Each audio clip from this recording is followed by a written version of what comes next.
promoting openness, stability, and high-quality development of the global economy. Chinese Premier Keqiang says China firmly wishes to uphold multilateralism and free trade. He adds China supports necessary WTO reform in bringing the free trade system more in line with modern development. 中国将继续保持宏观政策的稳定性。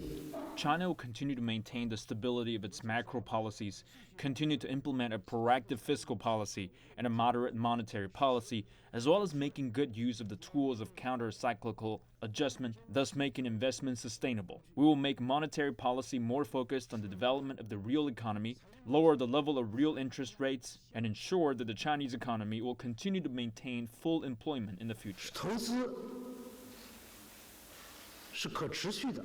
Leaders of various economic organizations say they will further deepen cooperation with China in innovation, R&D, the digital economy, and climate change.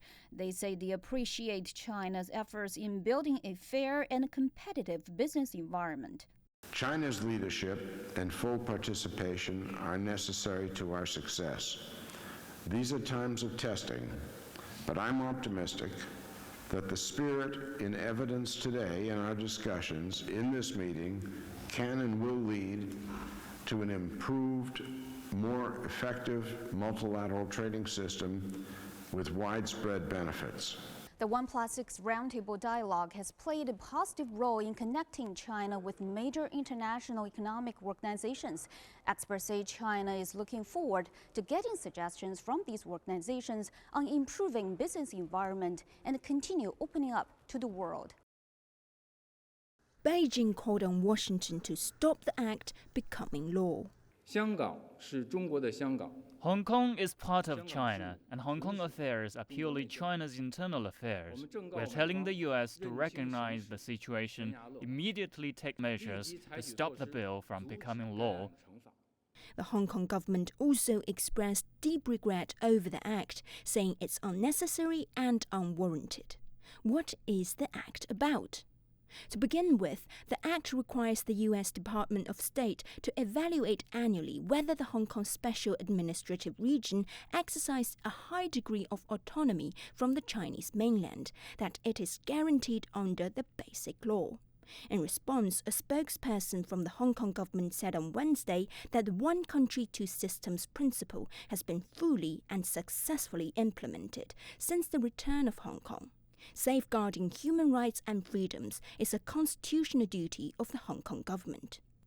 Also, the Act requires an annual report from the U.S. Secretary of Commerce assessing whether Hong Kong is adequately enforcing U.S. export regulations.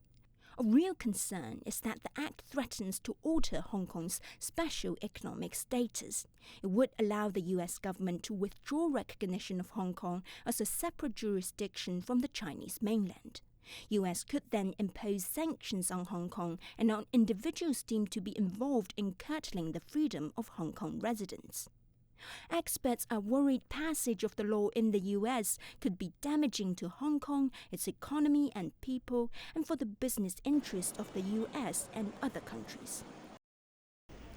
The U.S. Commerce Department has allowed Huawei to purchase some American-made goods in a series of 90-day license extensions. That's after the U.S. added the Chinese company to an economic blacklist in May, citing security concerns. The Commerce Department says the extension aims to minimize disruptions for Huawei customers, many of which operate networks in rural America. The Rural Wireless Association says that about a dozen small rural carriers have purchased gear over the years from Huawei or ZTE. The association said replacing the equipment would cost about $1 billion.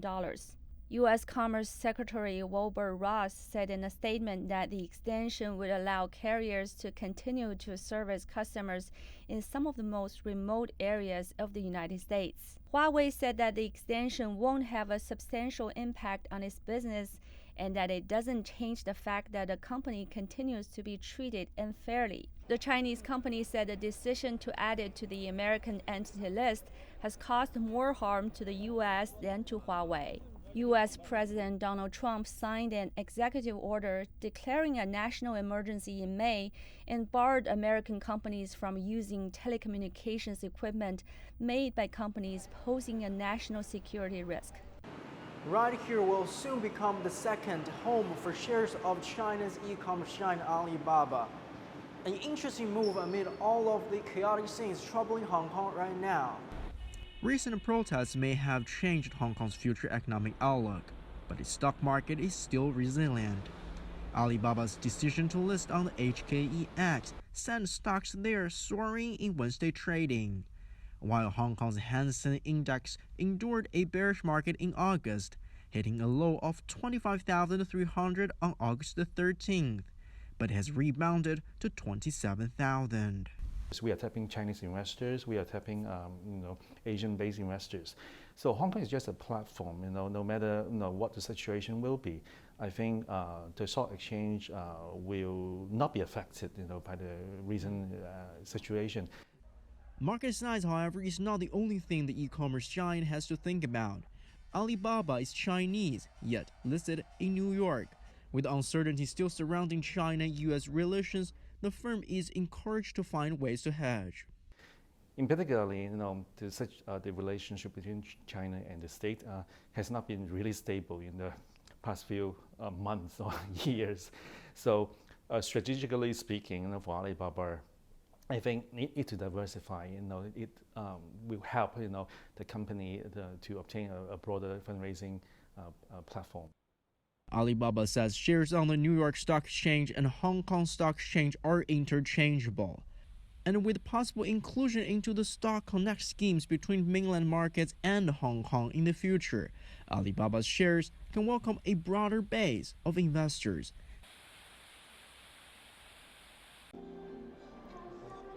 "5G technology has entered our lives with features like ultra-high speed and multiple connections.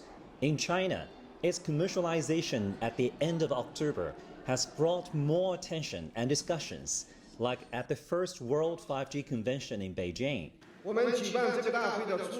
The convention aims to build a platform to promote exchanges, demonstration, and cooperation in 5G technology and benefit the entire world. And more applications are on the way to foster a new way of life. For example, there's smart mining, factory, and medical treatment. We've had relatively good solutions for these applications based on 5G technology and provided relevant services to these vertical industries. And deeper integration is being made among 5G and other technologies and industries. Many companies have found opportunities. When 5G is combined with artificial intelligence, great efficiency improvement is seen in the retail industry. This includes a completely intelligent supply chain and smarter consumption experience. And there are still many challenges. The biggest concern is the security issues caused by big data flow due to 5G's broadband and ultra-high speed. Therefore, there are suggestions. The security system for the 5G era should be called a membrane, which will filter 5 things, namely the network, identity, applications, big data, and behaviors. And after the commercialization of 5G, more attention will be paid to this area and the regulations of more applications. Israel's Prime Minister Benjamin Netanyahu indicted on Thursday evening on counts of bribery, fraud, and breach of trust. He is the first sitting prime minister in Israel's history to be indicted while in office. What happens next? Because Israel has been stymied, there hasn't been an effective government that's been working for or in Israel for almost a year. What happens to a prime minister who's been indicted? Well, there's no precedent in Israel for this sort of case. So legally, he doesn't have to step down. And based on what he told the nation after the indictment was handed down, he defended himself. Bibi Netanyahu talked about all that he's done for the country. He accused the legal system of going after him and of targeting him illegally. The police, the investigators, and on and on. It doesn't look like Benjamin Netanyahu intends to step down. But of course, these are hearings. He could face up to 10 years in jail. The speculation is that he will seek a plea bargain or that he will look for immunity going forward. There will be eventually new elections or nomination of another candidate, and possibly his own party members may say that he's too much of a liability and oust him. But the news here in Israel is that the first ever sitting prime minister is being indicted on criminal charges.